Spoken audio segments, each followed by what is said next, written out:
Seja bem-vindo. Seja bem-vindo. Você está ouvindo a Web Rádio do Sindicato Nacional dos Servidores Públicos Federais na área de Ciência e Tecnologia do setor aeroespacial.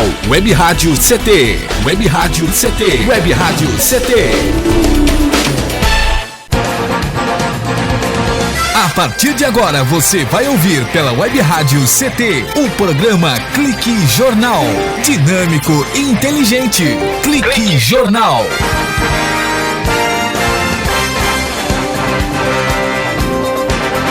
Olá, boa tarde, é o Paulo Silva e a minha colega, a jornalista Shirley Marciano. Cá estamos direto dos estúdios da Rádio CT, que é mantida pelo SINDI-CT, que é o Sindicato Nacional dos Servidores Públicos Federais na área de Ciência e Tecnologia do setor aeroespacial, para apresentar o Clique Jornal. E a nossa função é elaborar esta linha de comunicação numa evolução natural e gradativa que o Rádio Web do SINDI-CT propõe, esse link entre trabalhadores, entre sindicato, e a gente oferece uma programação cultural diversificada e com informativos relevantes à sociedade. Nosso entrevistado de hoje, ele é o sociólogo brasileiro Cláudio Silva, foi subprefeito do Parque Meia Lua na cidade de Jacareí, secretário de Habitação, diretor de Agricultura e atualmente é presidente do PCdoB em São José dos Campos e também coordenador da macro-região do PCdoB. Cláudio Silva, boa tarde. Boa tarde, Paulo Silva. Boa tarde, seguidores da Rádio CT. É com muita honra que a gente vem aqui falar do nosso Partido Comunista do Brasil. Falar um pouco da nossa história, um pouco da história do partido e dizer das nossas pretensões aí para os próximos anos. Ô Cláudio, quem é e o que quer o PCdoB? Porque é uma agremiação muito antiga, quiçá acho que o mais antigo atualmente no Brasil. E ainda é sempre uma novidade, é sempre motivo de pergunta, de pesquisa.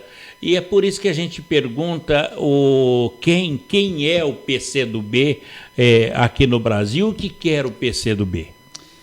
Partido Comunista do Brasil, fundado no dia 25 de março de 1922. 22? Isso, 94 anos de história. Desses 94 anos de história, nós estamos legalizados, ficamos no primeiro período de 1922 até 1942, portanto 20 anos, e depois nós tivemos que viver 60 anos na clandestinidade.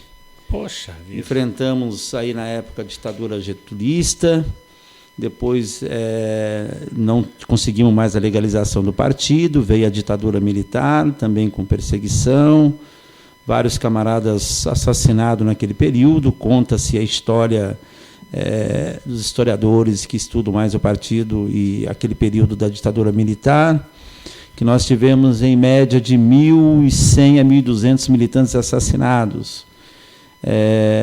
Você pode repetir quantos militantes? 1.100 a 1.200 militantes assassinados. Naquele período. E a partir de 1988 foi que nós conseguimos a nossa legalização. Então ficamos 60 anos aí impedidos de lançar candidaturas. Como nós lançávamos a candidatura era utilizando a sigla do MDB. Naquele período dos anos 70, nós utilizamos o MDB na época, cedia então aos comunistas um espaço na sigla para que lançasse as nossas candidaturas. Em 1988 para cá a gente conseguiu a nossa legalização. O PCdoB defende uma ideologia socioeconômica.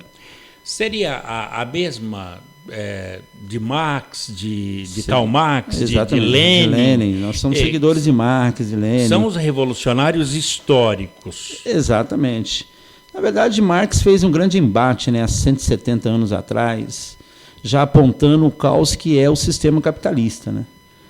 E isso vem acontecendo. O sistema capitalista, na verdade, ele é muito jovem. Os sistemas que dominaram o mundo, eles viveram muitos anos, né? E o capitalismo é jovem, mas Marx, há 170 anos atrás, ele já apontava toda essa situação, o que era causado por esse sistema. Agora, Cláudio, e como é que o PCdoB, com 94 anos, 60 de clandestinidade, como é que vocês estão se confrontando com as ideias dos partidos self-service hoje? Ultimamente você viu muitos, o cidadão estava num partido, de repente estava em outro. Aqui em São José dos Campos mesmo aconteceu muito disso. Você estava acostumado com um vereador, numa sigla, de repente ele está numa outra. Como é que vocês tratam dessa questão, porque é questão de orientação política, né? Sim.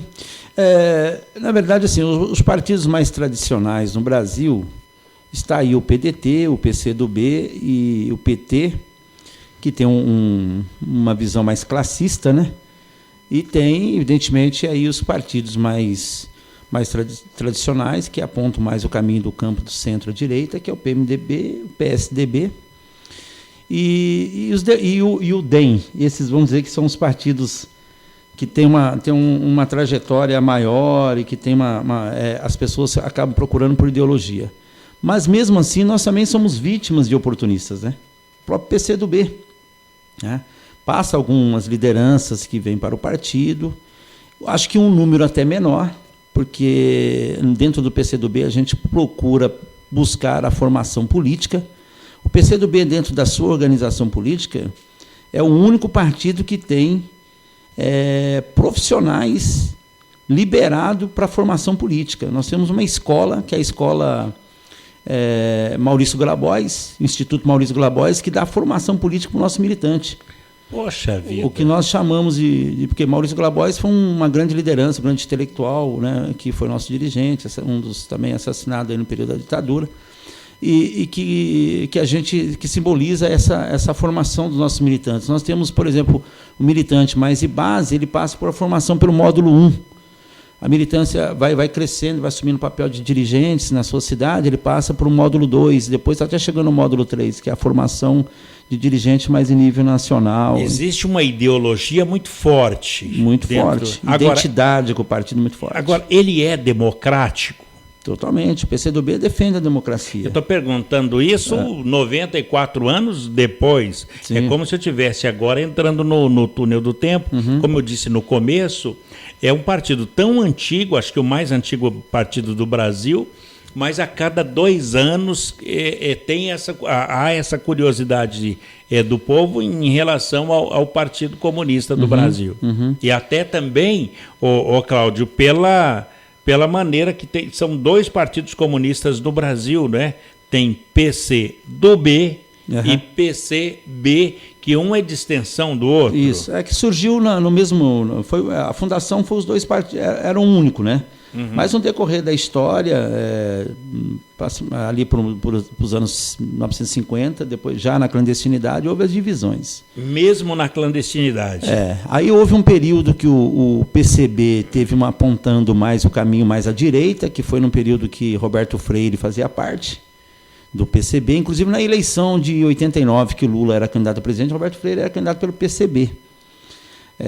Que depois formou aí o PPS. Um grupo foi para o PPS, né, um grupo mais à direita, manteve lá camaradas mais ideológicos, mais à esquerda, dentro do PCB, mas hoje estão numa linha muito mais próximo dos trotskistas, aí, por equívoco mesmo, né, que é o pessoal mais ligado ao PSTU, então, mais nessa linha. Mas a gente permaneceu na nossa estratégia, na construção na defesa da democracia, na construção de um partido mais forte, partido de massa. E o PCdoB hoje, digamos que dentro desse campo, entre PCB e PCdoB, tem mais força política. Agora, o PCdoB é maior. Vocês mantiveram, mesmo dividindo, mantiveram a identidade. Mantivemos a identidade. Foi PCB... Nós temos a identidade leninista, né, os princípios marxistas, tanto o PCB como o PCdoB. Mas a gente até alguns anos atrás pensou na retomar a unidade. Isso vai acontecer um dia. Mas hoje está muito distante isso acontecer.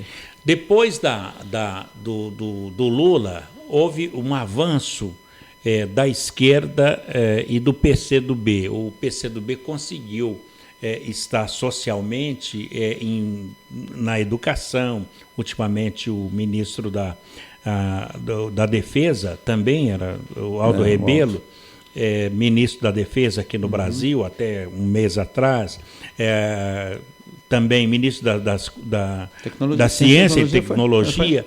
Quer dizer, o PCdoB ele está preparado para uma aglutinação de pessoas, de cientistas, de professores, para discutir um país do queixo para cima? Paulo, eu sempre digo assim, que o PCdoB é o partido mais preparado para os principais desafios desse país. Ao longo da nossa história, que nós enfrentamos, no primeiro momento dos primeiros governos de Getúlio Vargas, que veio até a queda dos nossos deputados em 1945, onde nós tivemos, dos 32 deputados, 15 eram nossos, e foram todos caçados por uma intervenção do governo. De lá para cá, dentro da clandestinidade, nós sobrevivemos.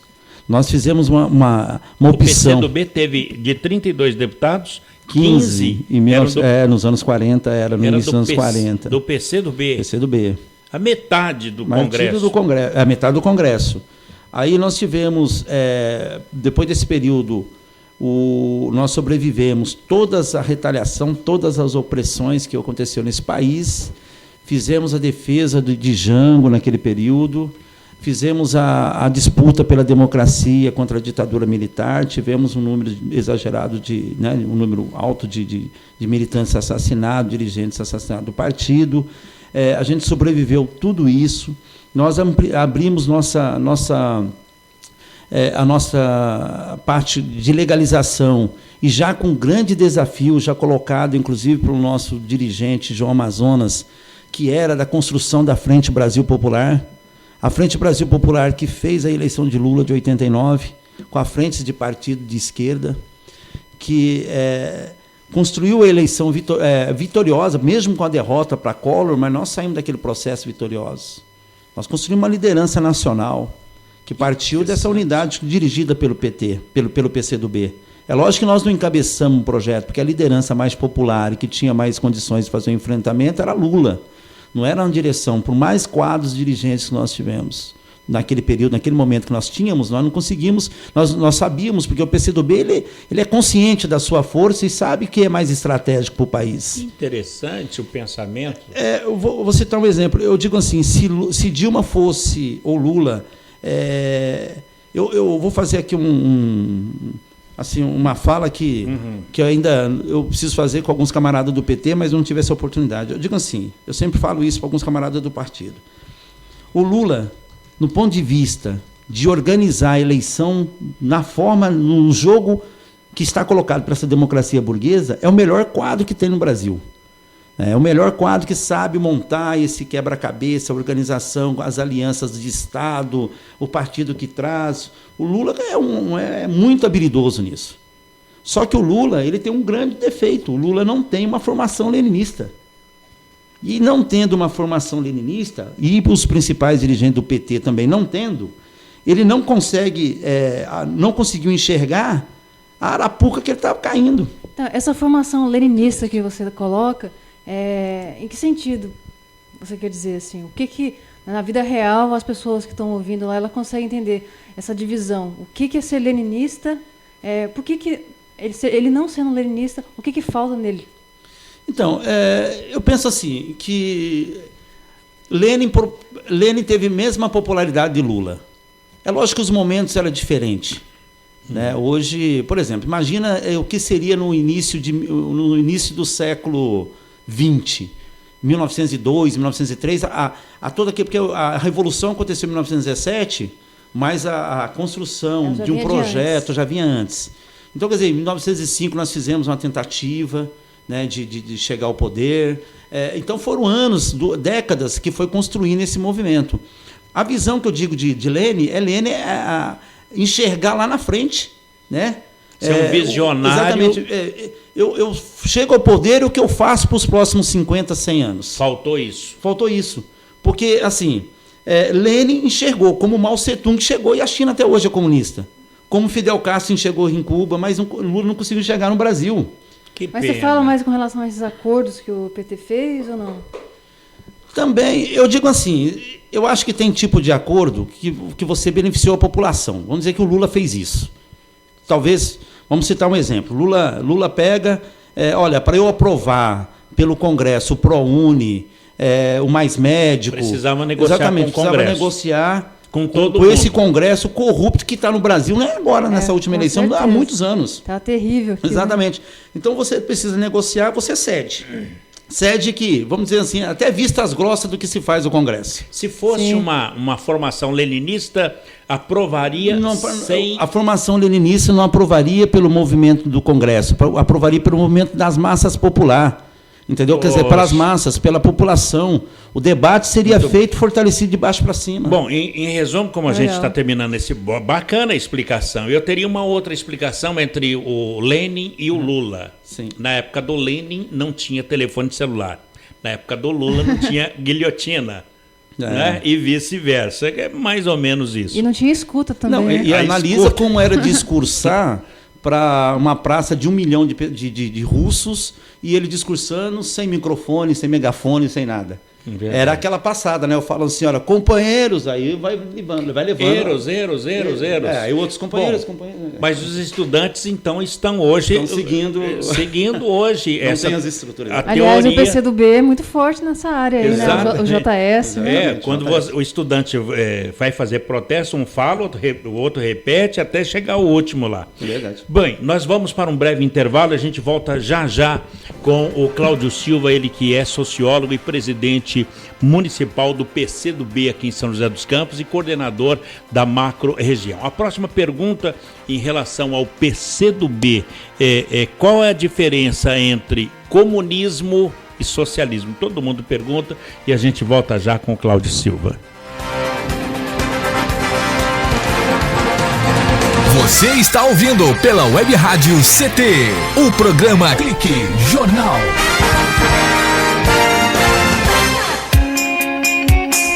Você está ouvindo a Web Rádio CT. Web Rádio CT.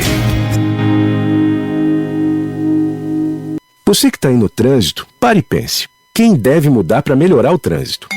A pessoa que está à sua frente? A pessoa do veículo de trás? Ou a pessoa do veículo ao lado? Se você pensou em algumas das respostas anteriores, talvez tenha se esquecido de alguém que pode fazer toda a diferença no trânsito. Você mesmo. O trânsito só muda quando a gente muda. Pare, pense, mude. Parada. Pacto Nacional pela Redução de Acidentes. Denatran, Ministério das Cidades, Governo Federal. Vamos acabar com a dengue. A sua participação é muito importante. Evite o acúmulo de água parada em pratos de vasos, plantas e xaxins. Lave bebedouros de aves e animais e troque a água pelo menos uma vez por semana. Mantenha bem tampados poços, caixas d'água, tambores e outros depósitos de água. Guarde garrafas vazias de cabeça para baixo. Tudo isso é fundamental, porque você já sabe, água parada, perigo de dengue. Água é vida.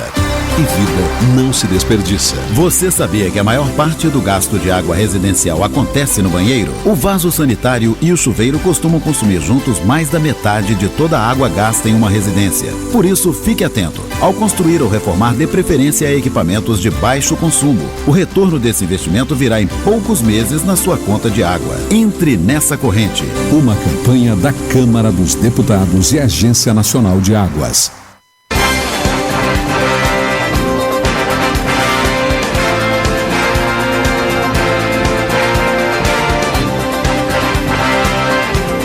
Muito bem, estamos de volta aqui no Clique Jornal, na Rádio CT. Lembrando que a Rádio CT é mais um canal de comunicação criado para divulgar tudo o que acontece de mais importante no mundo da ciência e da tecnologia, o dia a dia do sindicalismo, as lutas e as conquistas dos trabalhadores que estão sempre em destaque na programação aqui do Clique Jornal, que é uma mídia alternativa que, além de informar, ainda toca o melhor da MPB.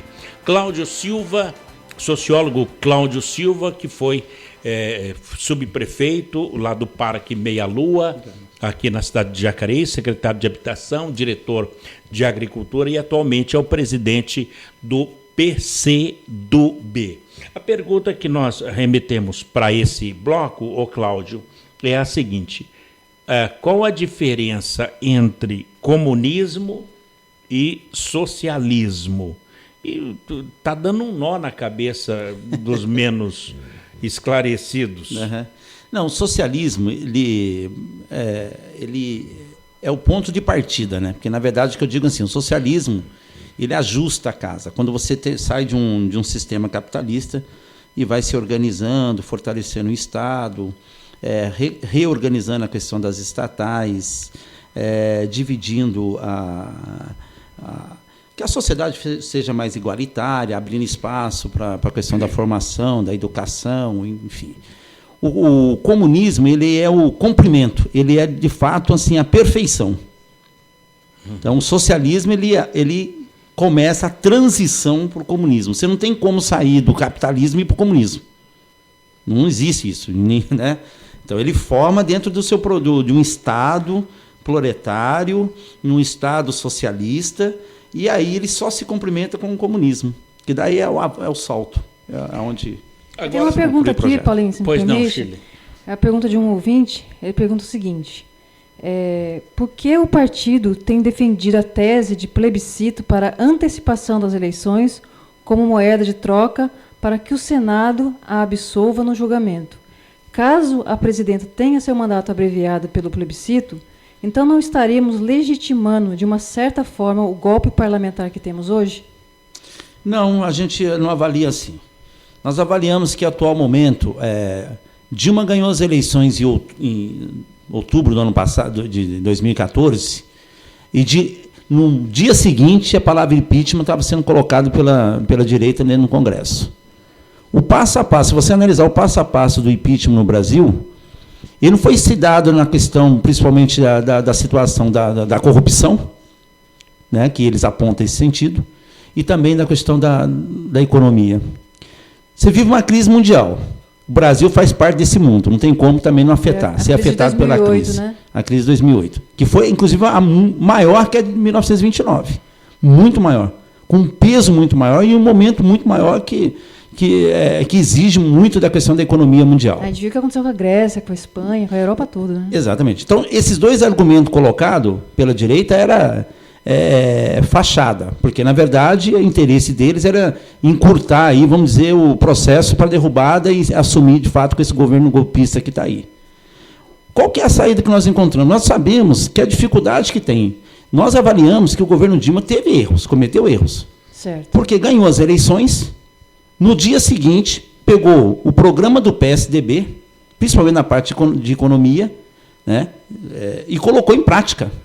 Foi mais ou menos assim, para agradar. Os movimentos sociais questionaram muito isso. Exatamente, né? Porque os movimentos sociais não foram escutados naquele período. Quer dizer, ela foi agradar. Dilma cometeu um erro.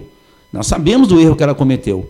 E deu espaço e formou um ministério fraco e de pessoas, de bandidos até. Por quê? Teve que dar espaço para esse partido para que se manter, porque, na verdade, é uma eleição muito apertada. Né? Então, quer dizer, ela teve que jogar, né? Porém, Dilma não joga o jogo que eles queriam que jogasse, que é o jogo de compactuar com a bandidagem que está lá. Então, ou seja, ela não ouviu lá os governadores, não ouviu algumas figuras do Congresso, e isso causou uma situação de crise política para dentro do governo. O PT, como vinha de um processo que não teve condições de avaliar o que aconteceu em 2013, com aquele levante, vamos dizer assim, da mobilização da juventude, que travou o Brasil 4 ou 5 vezes em 2013, e não soube analisar isso, que estava uma crescente do movimento muito perigoso, né, contra a esquerda, contra o PT, e aí a mídia, aproveitando da marginalização do PT, deixou o PT numa situação que está. O que nós, o PCdoB, achamos? Que a Dilma retorna, ela tem que retornar, porque o mandato é dela. Sim. Mas nós sabemos o que vai acontecer daqui para frente, que a situação não vai parar, que o jogo dos golpistas vão manter e vão continuar. Mas a gente não estaria, de uma certa maneira, assim, aceitando o golpe, porque a gente sabe, realmente, se a Dilma voltar, vai continuar isso aí, a mídia vai continuar batendo e tudo mais. Mas não seria uma forma da gente bater o pé, assim, não, ela tem que ficar e cumprir o mandato dela. Então, concluir o mandato das condições que, se fossem as condições que a gente, como nós comunistas, conseguimos enxergar que lá na frente a situação vai se dar como um caos também, novamente, a situação vai piorar, então a gente para cima da Dilma e as ofensivas vai vir muito maior. Então nós sabemos que neste momento, o melhor momento para dar legitimidade seria uma eleição para o novo governo. E nós apoiaríamos a candidatura de Lula para presidente. O PCdoB é joga aberto com isso. Falamos assim, ó, nós achamos que tem que ter uma nova eleição e apoiar a candidatura de Lula. Né? Agora, então o centro da tática política atual do PCdoB seria atuar pelo êxito da candidatura da volta da presidente Dilma e a candidatura do presidente do Lula. Um plebiscito, que né? a presidente tenha condições de dirigir esse processo eleitoral, né, porque é o governo que está atuando, que dirige o processo eleitoral, para que faça uma eleição que o povo eleja o novo presidente. Nós, o PCdoB, defendemos o nome e a candidatura de Lula, nesse momento, para reestruturar, para reorganizar o Brasil. Nós temos certeza na vitória de Lula. Nós apontamos isso. Porque nós vamos mostrar o que aconteceu. Porque é o seguinte, cada dia que passa, cada semana que vai passando, o governo golpista vai caindo, vai mostrando as suas intenções. Muita gente que defendeu a queda de Dilma já está recuando, já está vendo que a situação não é essa. Então, assim, peraí, as coisas não é bem assim. Essa mulher não cometeu crime nenhum. Mas o PT não subestimou muito para deixar chegar a esse ponto? O PT e as esquerdas não subestimaram a força da Rede Globo, em especial, dos jornais, da revista Veja, não subestimaram? Exatamente. Eu acho assim que o PT ele veio se fragilizando a cada mandato. Por exemplo, eu acho que o salto maior foi a eleição do Lula em 2010. 2002 foi ganhar as eleições, depois de 2010 enfrentar uma crise no mensalão. Todos os partidos somaram no outro palanque, PMDB, PSDB, todos os partidos. Só ficou o vice, Zé Alencar, que era do PRB, que aliás o partido é ligado ao vice, mas a nível de Estado, muitos não estavam com o Zé Lula. Alencar era PR, não é? PRB. PRB? Ele foi pelo PL, né, na época, né, PL. E depois, já em 2006, PRB. Ah, tá. PRB da Igreja Universal? Exatamente. Já em 2006. E ali, em 2006, Márcio, nós ganhamos a eleição com 3 partidos. PT, PRB e PCdoB. Entende? Nós conseguimos a reeleição do Lula. E ali, a partir dali, foi o momento, né? E o Lula concluiu com 75% de aprovação, então terminou bem. Mas a eleição da Dilma, a primeira eleição, já apertada, vencemos as eleições. Depois veio a questão da reeleição, apertadíssima. Com um ano antes, tendo aquele movimento, que o Brasil todo ficou parado com aquele movimento da juventude.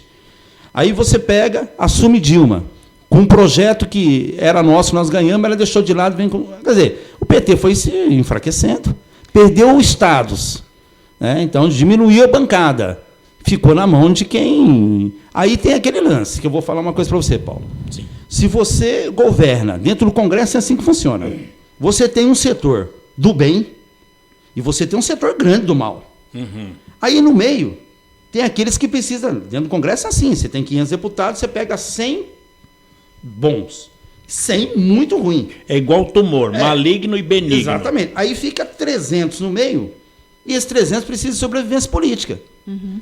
Se a presidente ela dá privilégios e fortalecer o bem, esse pessoal corre para o bem. Mas o que a Dilma fez? Ajustou o lado do mal. Aí esse povo, esses 300, foi tudo para o lado do mal. Aí foram construindo.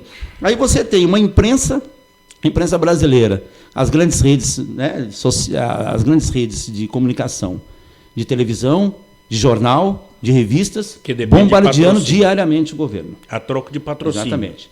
Pegaram o PT como Cristo, falaram, vamos marginalizar esse partido ninguém presta. Entendeu? Criaram uma torcida organizada nesse país, que vestido de verde e amarelo. Eu penso num divisor de águas, que foi justamente em 2013, que foi quando eles pegaram e começou aquele movimento em São Paulo. Aí, o da catraca livre. Da catraca. Tarifa zero. Aí o governo tucano foi lá, bateu no pessoal, o pessoal se revoltou e aumentou o movimento e se estendeu para os estados. Aí o Jabor até mudou de opinião assim rapidinho. Poxa, que oportunidade nós temos agora, né? Vamos que vamos. Uhum. E a partir dali, eu penso que ali a Dilma começou a se dissolver, né? Uhum. Porque um pouquinho antes, meses antes, ela estava com uma aprovação maior do que o Lula no mesmo período. Exatamente. Então, foi uma coisa da imprensa. 70 caiu para 20. Aí, como ela não estava com bases sólidas, por tudo isso mesmo que você falou, eu acho que daí foi destruindo.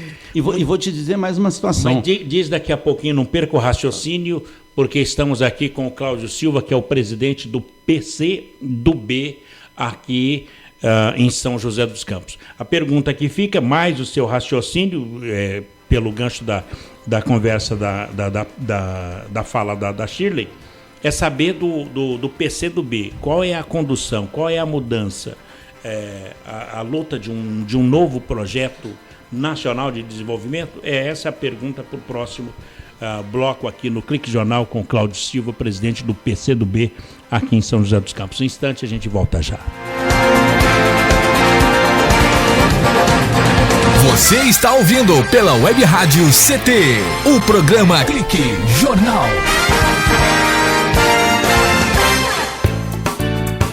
Toda gestante tem o direito de fazer o pré-natal e de ter um parto de qualidade.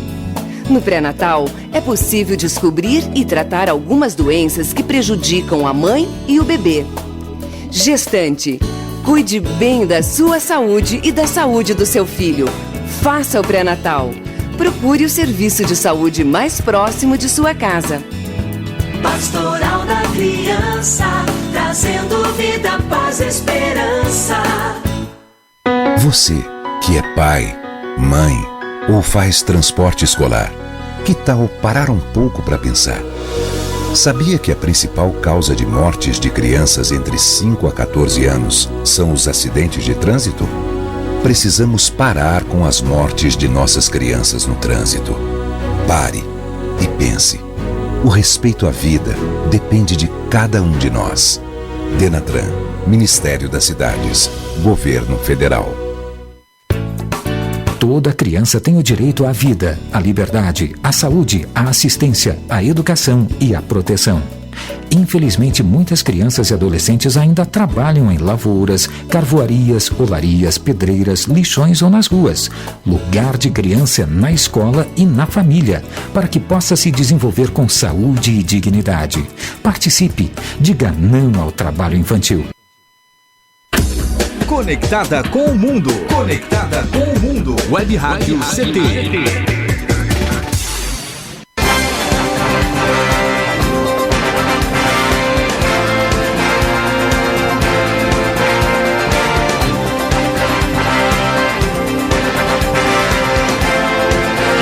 Aqui no Clique Jornal, o jornal da Rádio CT, a Rádio de Ciência e Tecnologia do setor aeroespaciais. Lembrando que em nossa programação, aqui o Clique Jornal trata-se de um programa de variedades, não apenas de CIT, não é, Shirley? De política e de ciência e tecnologia. A gente fala de política, de questões sindicais, de cultura. Na nossa programação, a gente está sempre abordando temas desde o clima espacial, veículos lançadores, energia, questões sindicais e também falamos de política. Nesse momento, eu quero registrar a nossa audiência que é pulverizada. Nos ouve nesse momento os engenheiros, os técnicos, os funcionários do INPE e do DCTA aqui de São José dos Campos, do CEMADEM no Parque Tecnológico. Pela internet, nos ouve o Fórum de CIT, que é Ciência e Tecnologia, que congrega mais de 30 entidades de CIT. Ouvindo nesse momento também, Cláudia, a sua fala, o CPTEC em Cachoeira Paulista, o CT em Campinas, o CLBI em Natal, no Rio Grande do Norte, a CLA em Alcântara, no Maranhão, em Santa Maria, no Rio Grande do Sul, confirmando a audiência aqui, a unidade regional do INPE no Centro-Oeste brasileiro, lá na Avenida Doutor Hélio Ponce de Arruda, no Bosque da Saúde, em Cuiabá, naquele calorão todo, ouvindo a fala do Cláudio, presidente do PCdoB. Lá no Mato Grosso, em Cuiabá, o PCdoB está organizado lá? Também, Brasil também. todo. Brasil todo. 90 e... Quantos anos? 94 anos, 60 anos de clandestinidade. 34 legalizados. Muito bem. Eu gostaria que você voltasse ao assunto sobre a pergunta da Shirley. Na verdade, eu fiz um comentário que o divisor de águas na época lá que a Dilma começou a desmoronar foi na época em que teve aquela movimentação lá em São Paulo por conta da passagem de ônibus, e ali deflagrou um movimento muito grande no país. Uhum. Aí eu concordei até com ele que, aí por diversas circunstâncias, principalmente por causa do PT estar sem bases, né, ele acabou sucumbindo a essa perseguição toda aí da imprensa, né? Eu digo assim que o PT ele tem uma militância bastante aguerrida, é um partido muito forte e tem muitos lutadores, muitos socialistas, muitos camaradas lá que a gente tem muito respeito. Eu acho que é um partido hoje que ainda representa a classe trabalhadora, por mais crises que tenha passado nesses últimos 12, 15 anos, mas é o partido que pode apontar o caminho aí das transformações sociais, porque tem essas condições. Mas é lógico que precisa recuperar o terreno um quanto antes, bem rápido. Um dos maiores erros do PT foi se afastar dos movimentos sociais. Tem a sua militância de base que atua, mas eu digo aos seus grandes dirigentes. Começar, então, a construir um projeto mais eleitoreiro do que um projeto de construção das bases, das organizações sociais para fazer o enfrentamento e as transformações que o Brasil precisa. Então, deixou a base e passou esses grandes quadros formar e construir o caminho mais um campo institucional dentro dos governos. Então, isso foi um grande erro. A gente toma muito cuidado dentro do PCdoB para que a gente não assume e não cumpra não comete os mesmos erros do PT. Nós somos, é lógico, menor. Nós governamos um único Estado, mas o nosso governador tem 65% de aprovação pela população do Maranhão. O nosso governador tirou os trabalhadores, os professores, elevou o salário dos professores de R$ 1.400 para R$ 5.000 no Estado. Quando questionado, qual foi a resposta do nosso governador Flávio Dino? Quando questionado pela imprensa e pela direita, dizendo assim, mas assim os professores do Estado de São Paulo e do Rio de Janeiro vão prestar concurso e vão passar e vão vir para o Maranhão. Entendeu? E nós não vamos dar atenção aos nossos profissionais aqui do Estado. Ele falou assim, não, nós estamos trabalhando um Maranhão para o futuro. Então, nós queremos que as nossas crianças sejam do Estado, tenham aulas com os melhores professores do Brasil. Por isso que nós vamos apontar o salário nessas condições. Então, ou seja, é enxergar a condição para daqui a 50 anos. É um pouco da diferença de Lênin e Lula. Lula enxerga meio que imediatismo a construção dos governos, dos próximos governos, e em eleição. É um grande líder, e vai ser eterno, é o grande líder nacional, e que nos próximos 100 anos talvez não construa igual. Mas comete alguns erros, o erro está nas estratégias. E foi aí, e o PT não consegue enxergar isso. Entende? Não pode abrir mão de certas coisas, então. Não pode. Das negociações, né? Esses acordos entre partidos, votação na Câmara. O caminho ideal seria a construção, o fortalecimento dos movimentos sociais e da massa. Né? Nós, por exemplo, o comunismo sempre vai defender um investimento maior na educação. Né? Nós defendemos, por exemplo, se você analisar, Cuba tinha 75% de analfabetos, hoje não existe ninguém, desde quando o governo comunista assumiu Cuba. Não existe sequer uma pessoa hoje que não tenha, que não sabe ler e escrever. Né? E grande parte da população hoje tem formação. Sim. China, o imperador da China, ele se curva perante um professor. É o único que ele se curva. Né? Então, tamanha é a... Mas ela tem um viés mais capitalista também, não tem? Sim, é porque, na verdade, é o seguinte, se for para administrar no sistema capitalista, os comunistas são melhor. Porque essa é boa. Porque a gente vai ver a questão social. A gente vai pegar e vai dividir o recurso também. A gente vai fazer as empresas vão ganhar, vão pagar mais impostos e tal, mas esse recurso nós vamos colocar onde? Nós vamos colocar na educação, na saúde, abrir espaço para que os filhos do mais pobre tenham espaço na faculdade, enfim, nós vamos criar essas condições. Então, se for para foi isso que China optou. Nós vamos fazer um enfrentamento com os Estados Unidos. Vamos fazer, então. Nós vamos pegar o capitalismo, vamos colocar aqui, nós vamos administrar esse negócio no capitalismo. Nós não vamos mudar o regime, a política aqui. Nós somos comunistas. Mas nós vamos fazer isso, vamos fazer melhor que eles. E fez. Qual país que a China está atacando hoje? Com guerra. Nos últimos 30 anos. Né? Se você apontar... Agora, quantos que os Estados Unidos apontam? Quantos países os Estados Unidos não interviu com guerra? E China não. Quem faz o maior risco para a população, vamos dizer assim, para para a humanidade é o próprio Estados Unidos. Sim. É o país que mais tem condições de cometer um sério... É o chamado mais democrático. Que as pessoas ficam... Né, nossa, Estados Unidos é isso, Estados Unidos é aquilo. É o país que mais deixa a gente em risco. Né? É verdade. Qualquer intervenção... Quem garante que se o pré-sal não se fortalece daqui para os próximos 20 anos, nós não seremos não seremos as próximas vítimas dos Estados Unidos? Não, e uma coisa que eu acho curiosa, né, que o pessoal assim, que tem uma visão mais de direita, eles sempre, quando eles vão dar um exemplo assim, vai para Cuba, não sei o quê, que eles acham que Cuba é um mau exemplo, né? Porque eles acham que é um governo ditador, não sei o quê. Mas nunca eles dão um exemplo da China, porque a China é a segunda economia do mundo. Sim. Eles nunca dão um exemplo da China, eles pegam Cuba. Que é mais comunista do que Cuba. Exato. Por que eles vão atacar como é que eles vão atacar utilizando a tecnologia chinesa, né? Então, quer dizer, Cláudio, ninguém fala, por exemplo, da República Popular de Laos, né? Que caminha, já teve muita dificuldade, já se transformando, do Vietnã, que enfrentou os Estados Unidos numa guerra covarde. Os Estados Unidos tentou e nós vencemos, os comunistas venceu os Estados Unidos. Aliás, os Estados Unidos perde para nós em tudo. Bom, eles são traumatizados até hoje, né? Para mim, o grande erro da esquerda brasileira é a falta de comunicação. Nisso vocês são ruins mesmo, que não fala. Tem a esquerda tem toda uma capacidade, mas você não ouve por aí. Ele não fala, não usa os meios de comunicação. Precisa usar, né? Precisa usar, como você está fazendo agora. No último dia 29 de abril, o Partido Comunista fez lá a convocação, fizeram um acerto lá na reunião para apoiar o plebiscito, né? Para voltar às eleições gerais. Foi feito isso no Partido Comunista. Agora, o Congresso Nacional, ele não vai chamar a eleição se eles não tiverem certeza de que vão vencer as eleições. Como é que vocês vão tratar dessa situação de eleição? Vocês apoiam o Lula para presidente em 2018 ou agora? Mas para vocês, para o Partido Comunista, que publicou a decisão de chamar um plebiscito que decida sobre a convocação de novas eleições presidenciais, vocês apoiam isso, mas o Congresso não vai apoiar?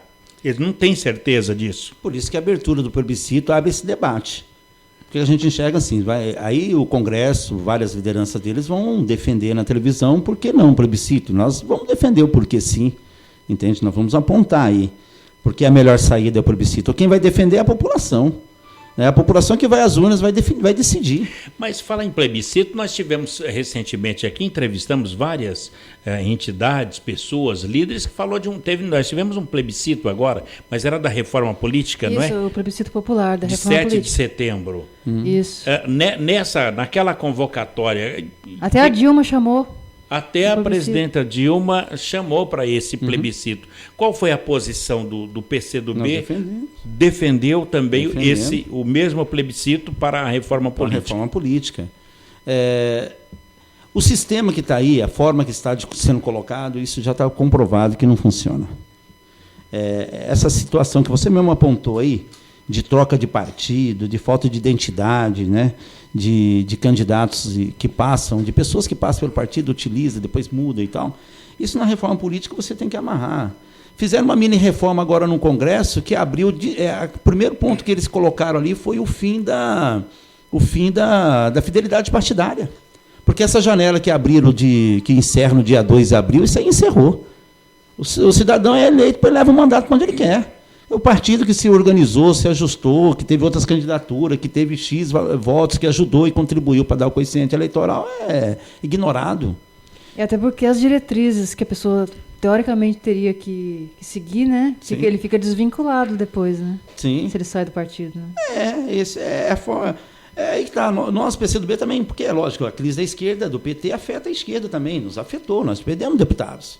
Nós perdemos 3 deputados federais, que hoje um foi para o Rede, outro para outros partidos, não recordo agora.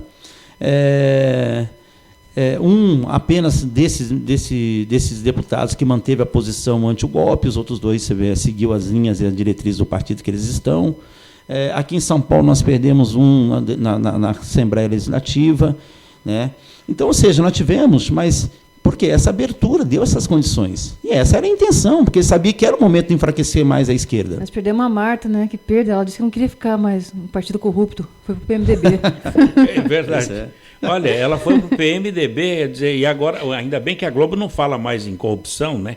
Agora pelo não, menos. não, tá, agora está tudo tranquilo, né? Bonito não tem demais. corrupção. O ouro sumiu da mídia. Ô, Cláudio, você como dirigente de um partido da envergadura, do tamanho do PCdoB, como é que você vê essa hipocrisia política aqui no Brasil, ainda em relação aos meios de comunicação? Pode responder daqui a pouco? Posso. É essa, e eu quero saber também sobre o PCdoB aqui de São José dos Campos. Há quantas andas? Para onde vai? Vai eleger um representante na Câmara? Vai coligar? Quem vocês vão apoiar na próxima eleição? Tá certo? Tá certo. Um breve intervalo, Cláudio Silva volta já, ele é o dirigente, ele é o presidente do PCdoB aqui em São José dos Campos. Você está ouvindo pela Web Rádio CT, o programa Clique Jornal. Toda criança tem o direito à vida, à liberdade, à saúde, à assistência, à educação e à proteção. Infelizmente, muitas crianças e adolescentes ainda trabalham em lavouras, carvoarias, olarias, pedreiras, lixões ou nas ruas. Lugar de criança é na escola e na família, para que possa se desenvolver com saúde e dignidade. Participe, diga não ao trabalho infantil. O soro caseiro é muito importante para prevenir a desidratação. A receita é muito simples. Anote. Pegue um copo grande com água fervida ou filtrada. Usando a colher medida do soro caseiro, coloque com o lado maior 2 medidas de açúcar e com o lado menor 1 medida de sal. Mexa bastante e está pronto. Com uma colher, ofereça esse soro para a criança várias vezes ao dia. O soro caseiro pode salvar muitas vidas. Pastoral da Criança, trazendo vida, paz, esperança. Conectada com o mundo. Conectada com o mundo. Web Rádio CT.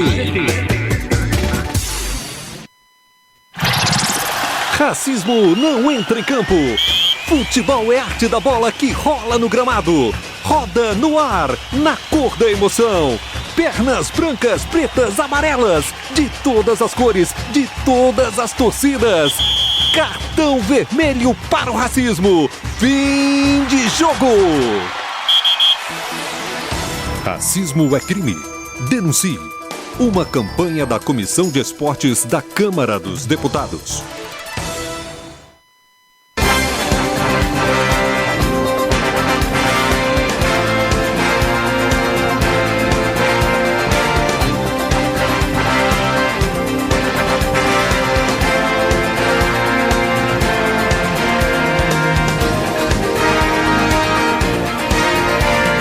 Muito bem, estamos de volta aqui no Clique Jornal, Jornal da Rádio CT. Eu quero registrar também a presença do Márcio Duque, que veio lá da cidade de Cruzeiro e também é um simpatizante filiado do PCdoB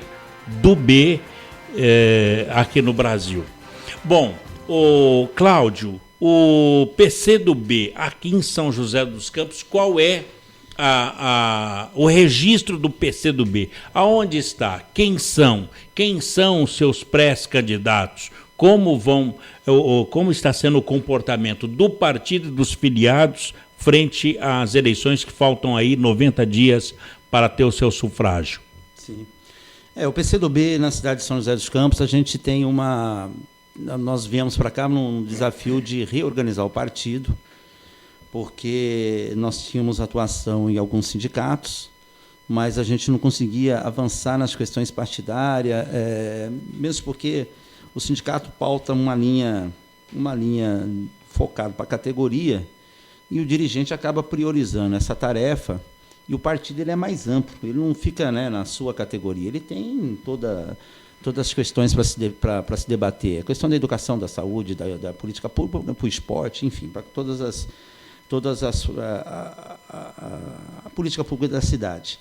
E também do fortalecimento, crescimento de liderança, abrir oportunidades e tal. Então, a gente veio com essa tarefa, apesar de eu ter assim, uma aproximação muito forte com o movimento sindical, mas eu aprendi nos últimos 20 anos a ser partidário, ser muito focado nas questões do partido.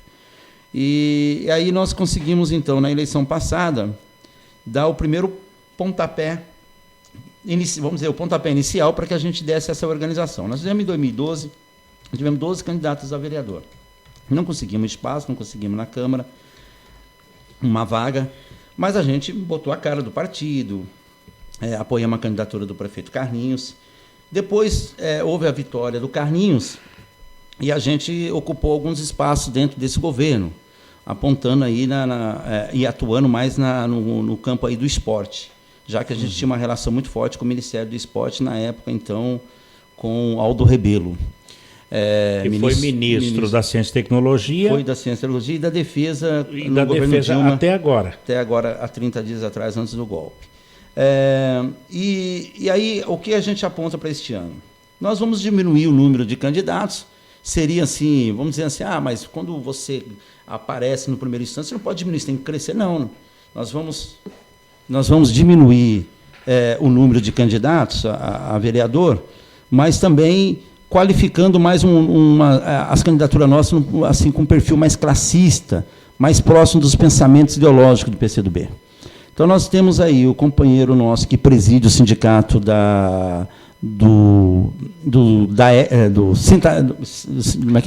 SEAC.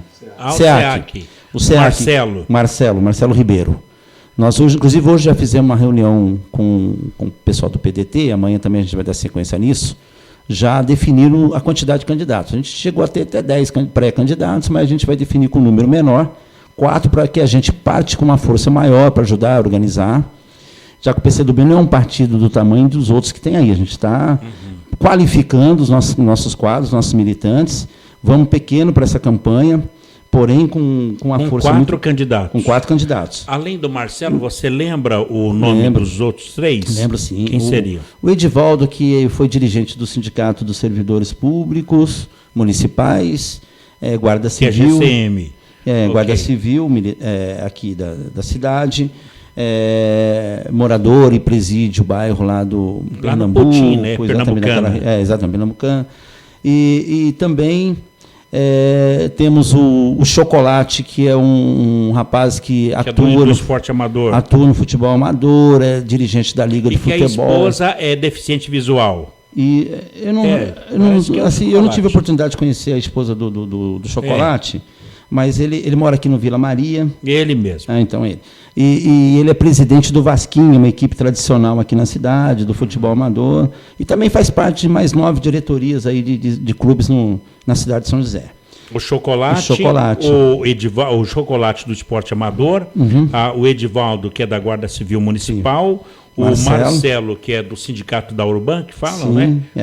Do SEAC. E o Edivaldo, professor Assis. Professor Assis, ele é morador lá do Colonial, na Zona Sul. Né? Ele era do PT, desfiliou há uns meses atrás, acho que no final do ano passado, começou a conversar com a gente, veio para o PCdoB, também tem um perfil bastante ideológico, tem nos ajudado bastante, inclusive dentro da candidatura, eu queria até dizer isso, Paulo, porque assim, são 4 candidatos, mas por trás deles tem uma base, que é isso que é importante. Não adianta só lançar o nome de uma pessoa que caminha sozinho.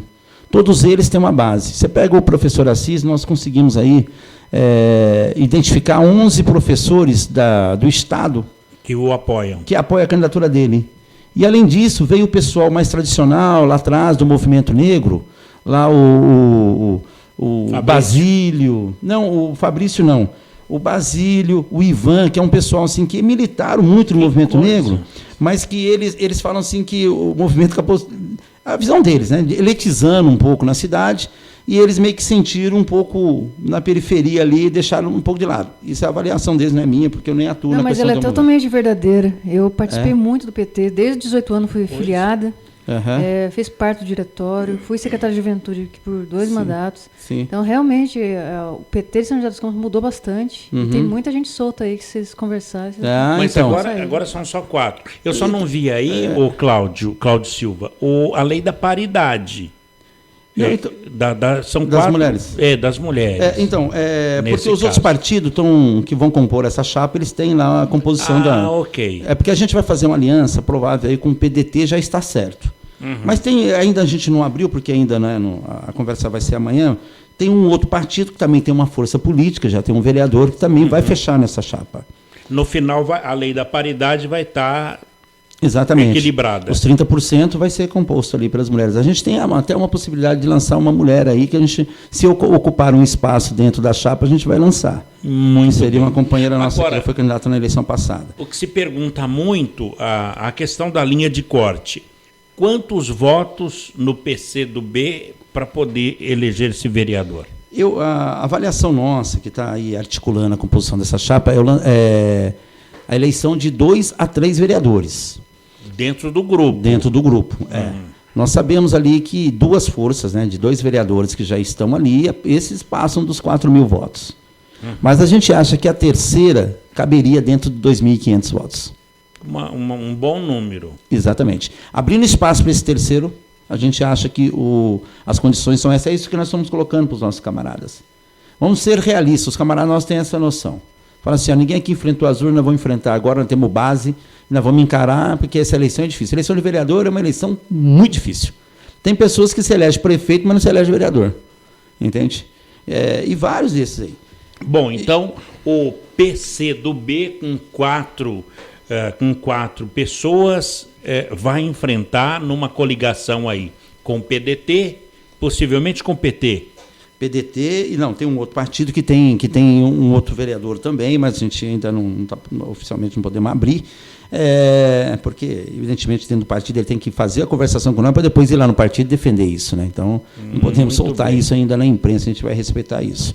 E vamos apoiar a candidatura do prefeito Carlinhos, a reeleição do Carlinhos. Quer dizer, tradicionalmente, o PCdoB compõe essa linha de parceria com o PT.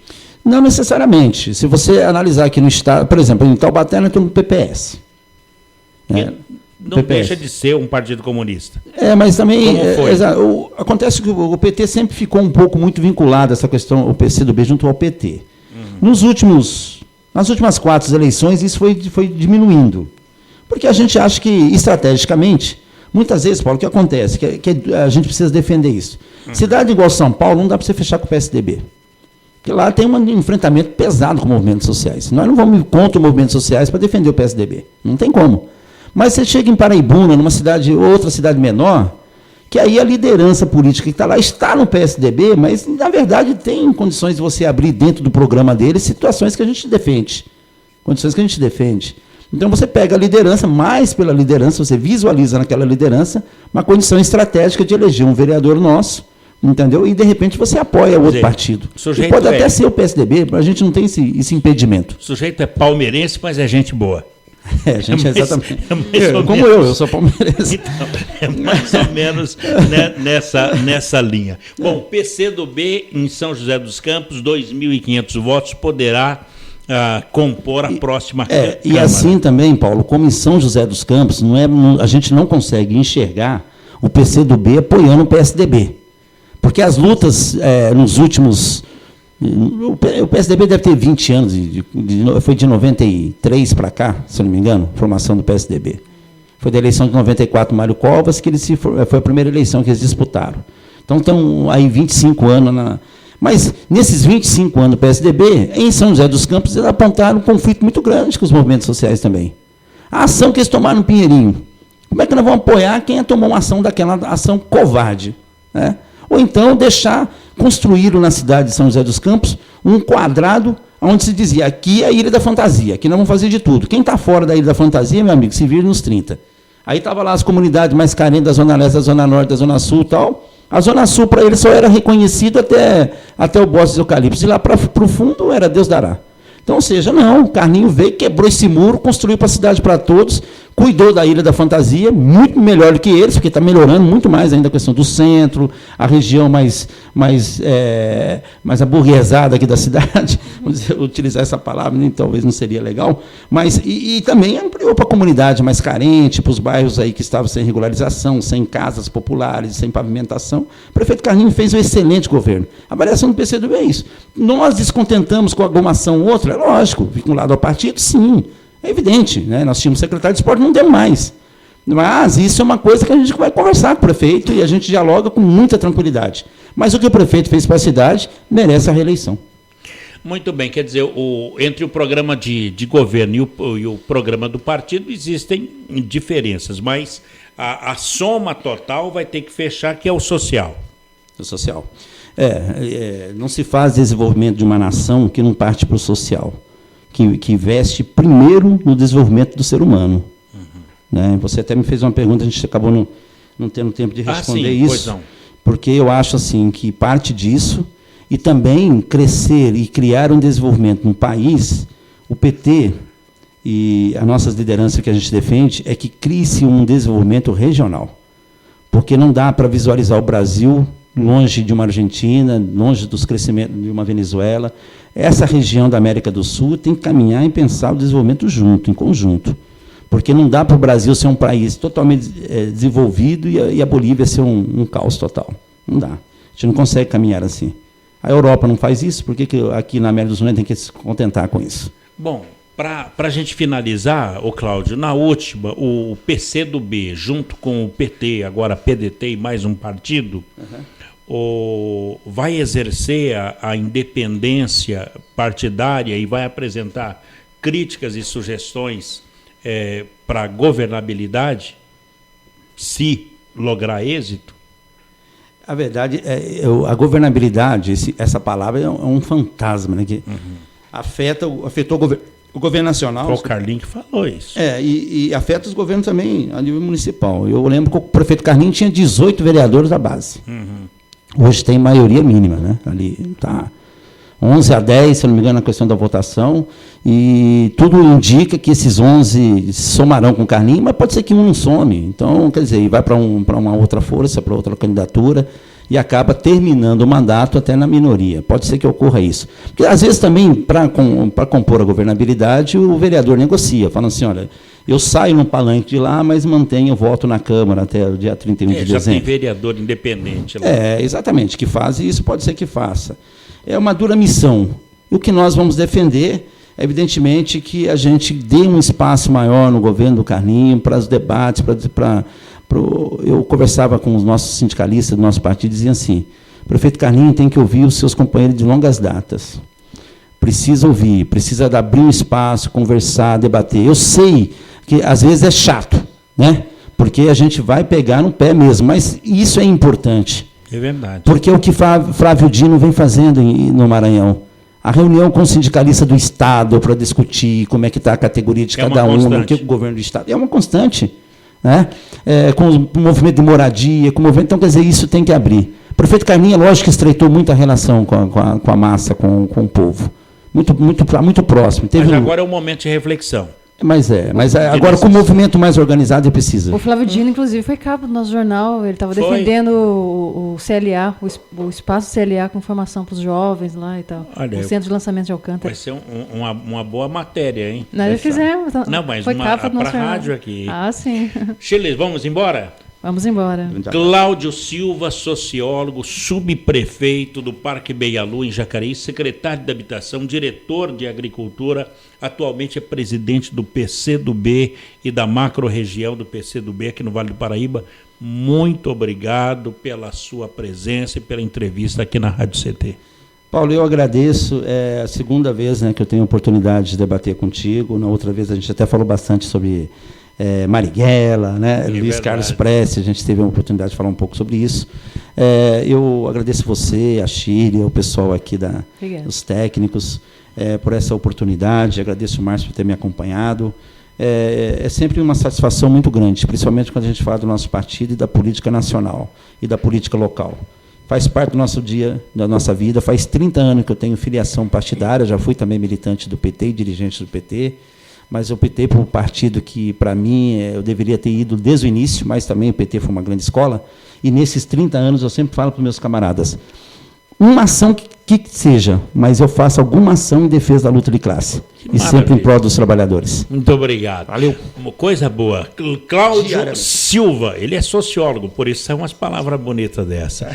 Bem, amigos, por aqui a gente coloca um ponto final em mais um Clique Jornal. A apresentação foi aqui do Paulo Silva, trilha sonora modulada pelo Eduardo Aparecido. A nossa editora de argumentos é a jornalista Shirley Marciano. o diretor de comunicação, engenheiro Gino Genaro, e a presidência do também engenheiro Ivanil Elisiário. Grato a todos pelo clique, companhia, audiência e amizade, e até lá. Tchau.